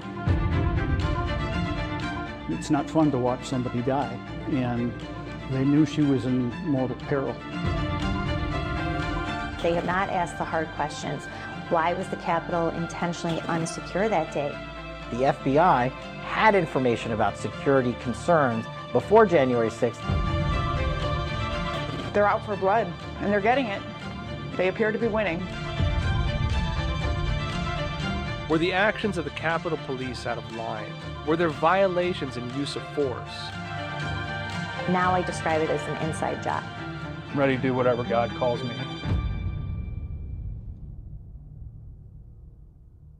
A former president of the United States for the first time in history. The public will see here as a former president is now indicted.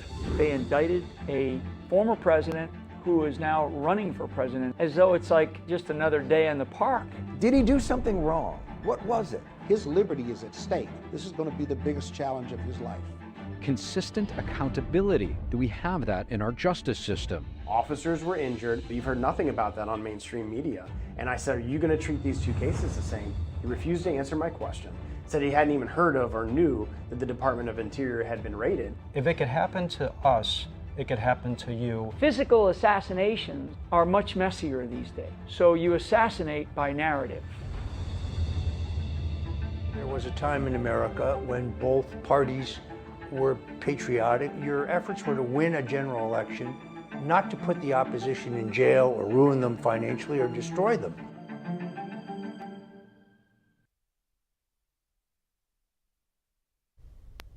Welcome back to NTD's special live coverage of the third Trump indictment. The former president has been arraigned on 4 charges, including conspiracy to stop a federal proceeding, which has now put Trump's former vice president into the spotlight. And let's go back to NTD's Iris Tao, who's with Epoch Times reporter Jackson Richmond. Hey, good afternoon, Steve. You're right. So Trump's motorcade is right now driving toward the DC airport on his way back. And right now joining us is Jackson Richmond from the Epoch Times. He just ran over here as he was sitting inside the media room inside the courthouse watching a live feed of Trump's arraignment. So Jackson, tell us a bit more about what you saw there. What stood out to you the most? Thank you so much, Iris. Well, it was really a serious, solemn moment in the courthouse as Trump's team argued for a fair trial, emphasizing the need for a fair trial, while the DOJ called for a speedy trial, emphasizing the need for a speedy trial. And Trump's defense lawyer, John Lauro, really really emphasized that there needs to be a fair trial given the scope of evidence and the scope of the matter, as we are just blocks away from where the January 6th riot happened at the U.S. Capitol. And in the end, there's going to be a hearing on August 28th in front of Judge Tanya Chutkan, who has been known to be very tough on the January 6th defendants, even going above what prosecutors have called for in sentencing. Great, and thanks for all the updates that you were giving us during the arraignment. So tell us a bit more about what was the atmosphere like inside the courtroom. How did Trump look? What did he do? Tell us a bit more about that. Ahead of the proceeding, Special Counsel Jack Smith looked at Trump multiple times, similar to what happened in Miami when Trump was arraigned in the Mar-a-Lago classified documents case. And multiple times Smith stared at Trump and then looked away, stared back, and and by the way, Trump didn't really look back at Smith. He really kept to himself, was very serious, apparently understanding the severity of what is going on, even as he has called this case just another witch trial. And he was talking with his lawyers back and forth, and then the judge walked into the room, and then administrative matters were taken care of, and Trump was released after having pled not guilty to the 4 charges against him. Like you said, this is absolutely very heavy matter, right? Unprecedented. So tell us what's coming next after today. So coming next is a hearing in front of Judge Tanya Chutkan on August 28. Again, Judge Chutkan, who was appointed by President Obama, has been very tough on the January 6th defendants, and she's even been tough on the president himself, and even once saying that presidents are not kings. We should cut to so cut expect to there Trump. to be a lot of tension between the DOJ and the Trump team, not Cut just to as Trump it pertains right away. to the need for a speedy trial versus and the all need of the broken for buildings and walls and the graffiti. This is not the place that I left. It's a very sad thing to see it. When you look at what's happening, this is a persecution of a political opponent. This was never supposed to happen in America. This is the persecution of the person that's leading by very, very substantial numbers in the Republican primary and leading Biden by a lot. So if you can't beat him, you persecute him or you prosecute him. We can't let this happen in America. Thank you very much. Do you want these trials to happen before the 2024 election? There you have it. Former President Trump at D.C. airport, the Reagan International Airport, boarding his plane after being arraigned on 4 charges just now, making a statement to the press. This is something that he has not done in the previous indictments and arraignments. This is really a historic moment, as are these 4 charges related to election fraud and the subsequent days and weeks afterwards. Former President Trump right there on your screen boarding his airplane. And Iris Tao was just speaking with Epoch Times reporter Jackson Richmond about the dynamics taking place inside of the courtroom. And he painted a very interesting picture. Josh, what do you make of all of this? Well, let me explain to everybody a concept I'm coming up with. I call it the law of political physics. Now, you have 2 forces heading towards each other, right? They're going to collide. Which side is going to turn first? Or if they don't turn at all, which side is going to be stronger? What you're going to see is that one side is going to be stronger than the other. If you take an egg and you throw it against a wall, you better hope the egg is stronger than the wall or it's going to smash all over it. And I'll tell you right now, these investigations are like that tiny little brittle little thing that they're tossing against a very hard surface. They're going to, I think, smash against that very hard wall that Trump seems to keep representing. It seems that Trump is unwavering. He's very strong in his stance. And the attacks against him seem to help him repeatedly more than they harm him. And I don't think it's good calculation. I think they're throwing everything they can at him. It's having the opposite effect. And I'll tell you, the other thing they're going to have is the Julius Caesar effect. If you ever read Pharsalia and the history of the Roman Civil War, you will understand what happened when Caesar went to war against what he viewed as the corruption of the Roman Senate, which was that they found in the last battle that the Senate, of course, told all the armies of Rome, heavily outnumbering Caesar, by the way, fight to defend the Senate, fight to defend the corruption we've established. And that was the way it was perceived. The speech Caesar gave to his men was fight because you're going to go to prison and be executed if you lose. And I'll tell you right now, they fought a whole lot harder. Trump and his entire legal team, if they don't win this, they're facing 500 years in prison. If they don't win this, they're going to jail for the rest of their lives. So they have a whole lot more incentive to fight this tooth and nail every living, breathing moment until the 2024 elections, because if they don't, that's the end of their freedom. That's the end of their life of breathing the fresh air of the world. And I think they're going to have every incentive to fight this with every fiber of their being. And I think if you thought Trump's been strong before, get ready for it, because I think it's going to be a whole lot stronger because of these indictments. Josh, we really, you highlight a point. This is, the stakes are high for the former president. This isn't all about TV that we're presenting to you right now. This is real for him. Yeah. And like you said, his life is essentially on the line. Right now, I want to bring in Jeff Carlson, investigative journalist and co-host of Truth Over News on Epoch TV. Jeff, thanks so much for joining us.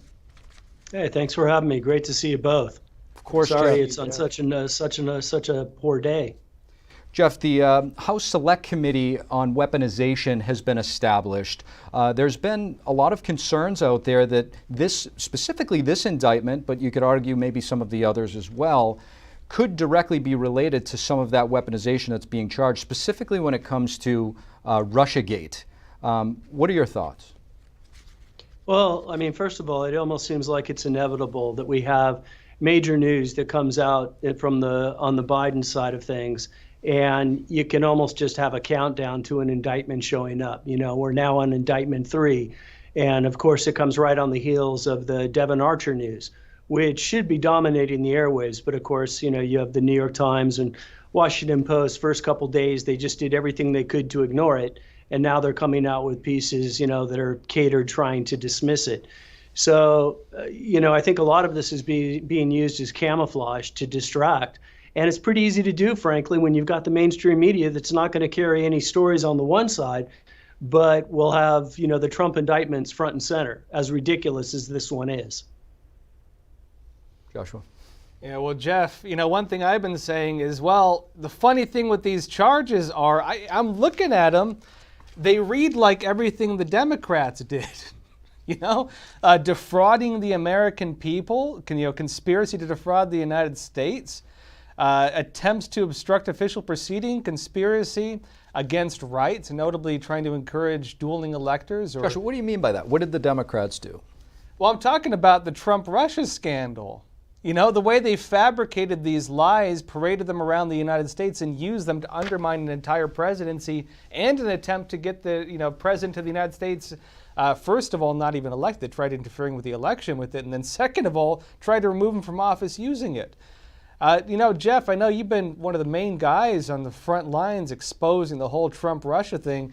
Do you think these charges could apply to them, maybe once the smoke clears, once things are settled? You know, I'd love to say yes. I don't have any faith that it would. In theory, I agree with you. You know, I think they absolutely could. But just think about some of the charges that are even in this. I mean, it's where do you draw the line? It's suddenly guilty to question the results of an election, something that the Democrats have done in every major election that they've lost since 2000. Like, where does that line lie? You know, as far as Pence goes, he had his own really unique level of participation. You know, just 2 days before this thing, you had Pence out there encouraging crowds and telling them we're going to have our day in Congress, and saying that he didn't believe the results either. July 4th, you know, yep. Yeah. And he did it a week before that as well. And then he conveniently goes radio silent, says nothing in the intervening 2 days, and then suddenly, as the crowds are out there, literally 10 minutes before Trump's speech is to end, that's when Pence comes out and says that he doesn't believe that he has the right to choose which slate of electors should be utilized. You know, that in itself is just ridiculous. Well, then after the election, then they changed the law so that he can't do what he claimed he couldn't do. So why'd they have to change the law if he couldn't do it? Yeah, it's very interesting because there's a lot of different opinions as to whether that could or couldn't be done. But there was a very powerful Democratic war game analysis that was done well over a year in advance of this by a guy named Edward Foley, who just so happened to be the creator of the term the blue shift. And he's a constitutional law expert, and he very clearly believed that Pence could do this and was warning Democrats well over a year in advance of this very fact. Jeff, I want to get your thoughts. I want to ask you about the timing of all of this. A lot of people are saying that, you know, every time there's something of magnitude that's about to drop or drops on Biden or his family with Hunter in terms of investigations, all of a sudden there's a Trump indictment, most recently Devon Archer being deposed on Capitol Hill. What do you say to this? I say that it's accurate. And why? There's the reason is we're running these parallel investigations, not only for the investigation into Trump itself, but because they know that there's been, you know, very in-depth looking at what's going on, what Biden did. You know, my personal take on this has really evolved. And I've kind of come to the point that I believe that the whole Russiagate, the Russia collusion narrative, was actually really created to cover up what Biden was doing in Ukraine. I'd agree. And that not just so much for Biden himself, but for Obama as well. You know, it's kind of laughable to pretend that Obama didn't know what his vice president was doing all this time in Ukraine when Obama actually appointed him as his point man in Ukraine. And as those actions got more and more out of hand, I've become convinced that that was why the Russia collusion narrative was actually created. And if you overlay the timing of when Biden wrapped it up and when Trump started getting attacked, they line up absolutely perfectly. And as we know, the one thing that Democrats couldn't afford to have happen is to have Trump start poking around in Ukraine, which explains why they absolutely lost their collective minds when Trump started doing exactly that in July of 2019. Jeff Carlson. Which, Josh, by the way, that's the exact same time that the FBI found out about Hunter's laptop and then went to great efforts to keep it hidden for the next 2 years. Yep, I see it the same way. Jeff, we're gonna let you go here. Former President Trump looks like he's about to take off right now. Thank you so much for your insights. All right, guys. Thanks for having me. Bye-bye. And as you can see on the screen here, former President Trump is in his airplane about to take off out of Washington, D.C. there. You can see the plane. It says Trump on the front, taxiing, about to make its way out of D.C. after Donald Trump being arraigned on 4 federal charges. In the meantime, now we're going to check in with Melina Wisecup for the final time. She's our congressional correspondent at the Capitol. Melina, it's been an eventful day. You've been doing an excellent job getting the information out to us all day. We really appreciate it. But what I want to know now is what's next. Yeah, thank you for that, Steve. So what's next? That's the question on everybody's minds. You all mentioned earlier in the show that on August 28th, Trump is set to make his next court appearance here in D.C. And the interesting part about this timing, a couple of things.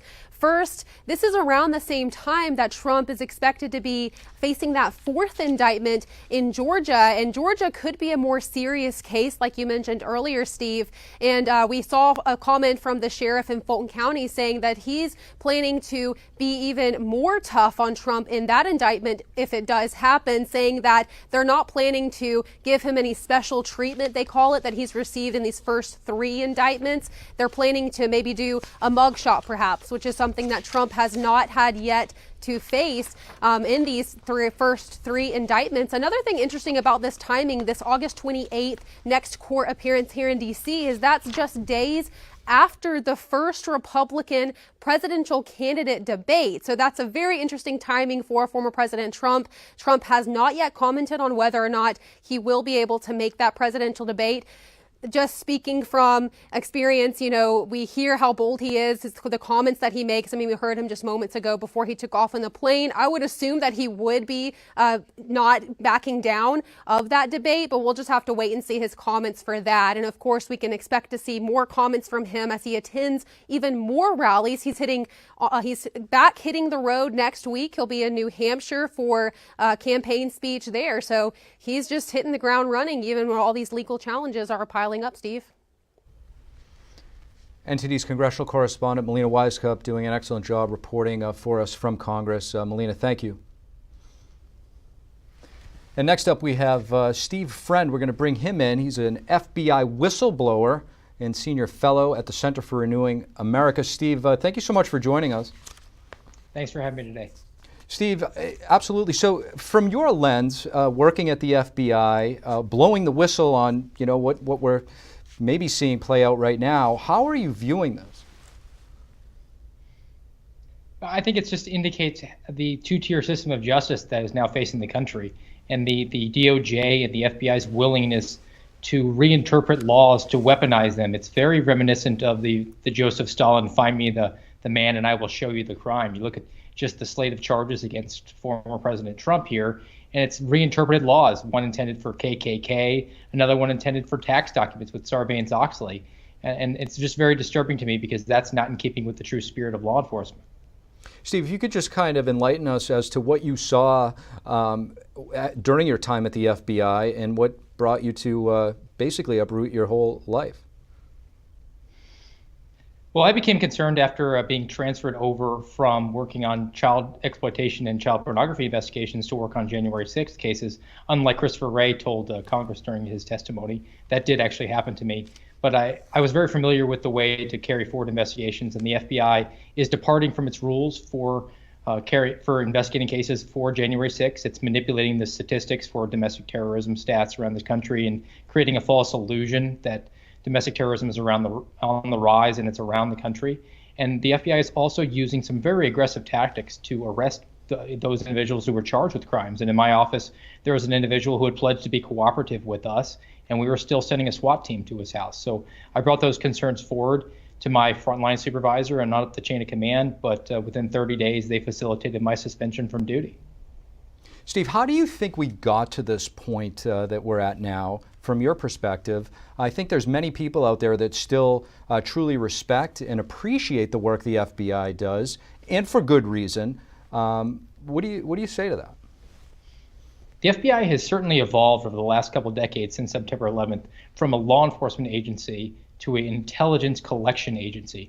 And you pair that with its quota system that it implemented about 10 years ago called integrated program management, and just the human nature to work smarter and not harder. And as a result of that, you have manipulations going on, and the FBI is looking always for opportunities to develop intelligence products or target people for investigations. And as a result, there are people who are very vulnerable that are caught up in a dragnet. And we can see that reporting on that over the last 20 years. And it first started with vulnerable Muslim Americans who were being roped into and entrapped into these plots to participate in terrorism where they were not predisposed to do it. And the FBI has now refocused its efforts onto conservative Americans and is labeling them anti-government extremists, and is reinterpreting laws to charge them with felonies for doing things like walking through the people's house. I want to bring Joshua Phillip in here, host of Crossroads on Epoch TV. Joshua, what do you make of this? Yeah, well, I mean, I think what a lot of the conservatives are looking at is what they're now calling the weaponization of the justice system. Where, you know, it seems that there is a two-tiered system of justice. As many people we've had on today noted, you know, these new charges against Trump take place right after the Devon Archer testimony, talking about Hunter Biden and his deals, of course, relating to his father and so on. It looks like the timing of many of these indictments have to do directly with, evidence of that coming out. And we've seen also that many of the attacks on Trump, going all the way back to the Trump-Russia thing, seem to coincide with, for example, covering up the Hillary Clinton classified email server, and almost, well, I think all the charges Trump has faced right now. You have evidence of people on the other side having done very similar things. For example, taking classified documents. Joe Biden did it, while he was a senator. Obama did it. Bill Clinton did it, smuggling classified documents in his socks. Notably, Pence did it, admitted by his own mouth. And it looks like now that people are saying, well, they're going after Trump like anything they can find on him. But you see crimes being done on the other side, and nothing's being done. And so, I'm curious, why do you think that is? So, well, Steve, go ahead, Steve. Yeah, well, I think it's pretty apparent to me that the FBI and the DOJ are now just a weaponized political apparatchik for the occupant of 1600 Pennsylvania Avenue or whoever is handling him at this point. And as a result of that, the mask is fully gone now. And it's back to what I said about find me the man and I will show you the crime. And just take this impeding an official proceeding charge that we've seen that's been lobbed at President Trump today and prior for the Mar-a-Lago classified documents investigation and for so many people on January 6th. That's a charge that was derived from Sarbanes-Oxley because the accountants at Arthur Andersen were shredding documents. Well, if you want to reinterpret it, we should reinterpret it for those individuals that stood in the way of the IRS investigation of Hunter Biden. They slow-walked it and manipulated the process to prevent them from having the opportunity to actually interview him. How is that not impeding an official proceeding? So hopefully the Republicans in the House that actually control the power of the purse strings and through the appropriations process are going to be able to come back early here and rein these out-of-control arms of the government back.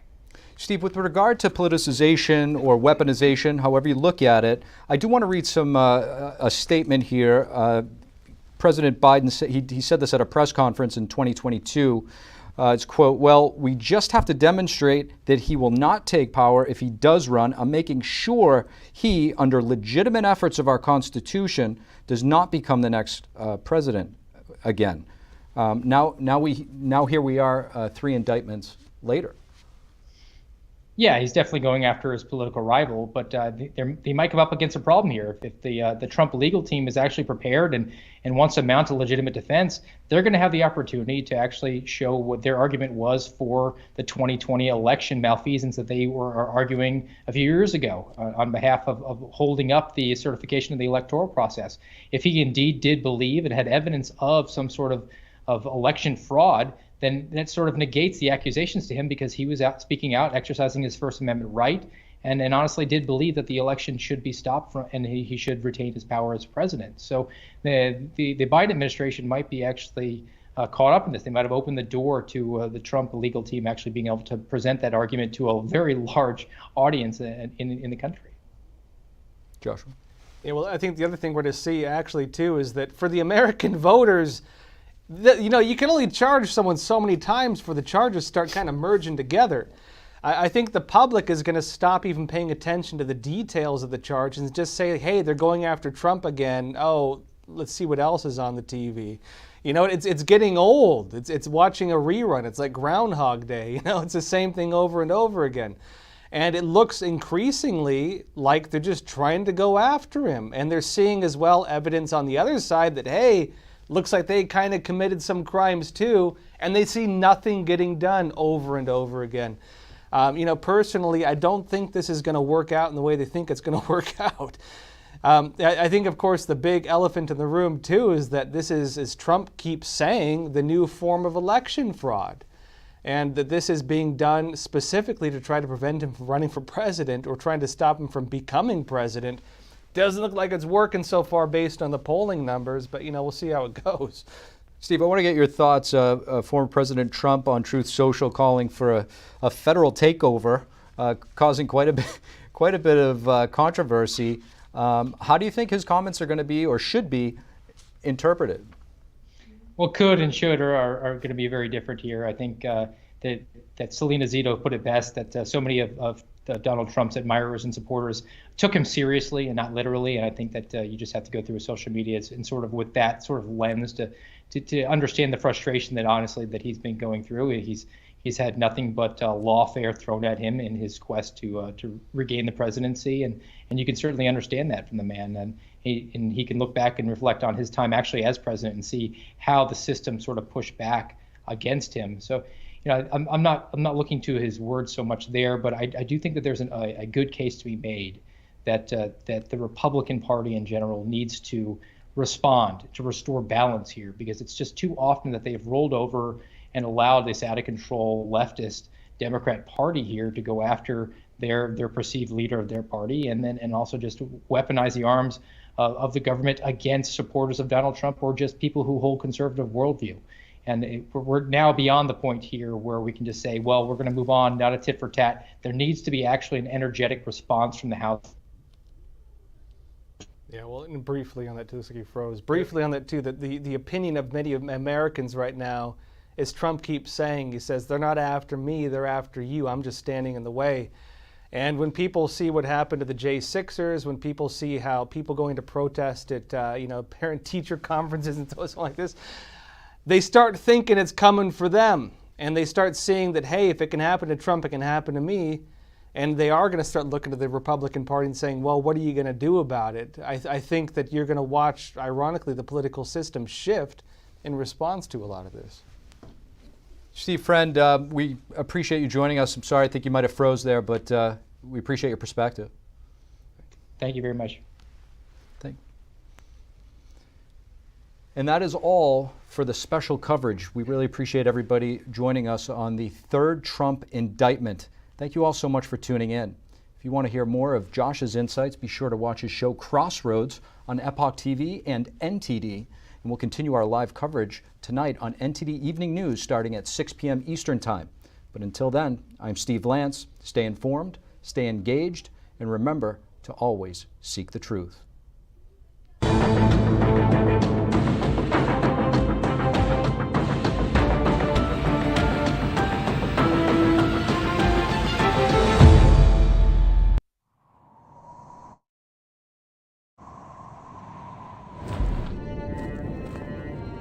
We're all searching for answers. I grew up on the Great Lakes. I sat on the shoreline looking up into the sky a lot. It opens your curiosity. I have dealt with a lot of people, death and dying. I just knew that there was some power that is deeper than what we realize. That God is bigger than what we realize. We limit God because we're limited in our thinking. I personally believe in a higher power. In my soul, I wanted to learn. I wanted to understand better why we're having all these problems in life. We're supposed to be a country of virtuous excellence, and yet we have so much strife, so much division, so much hate, so much unnecessary conflicts.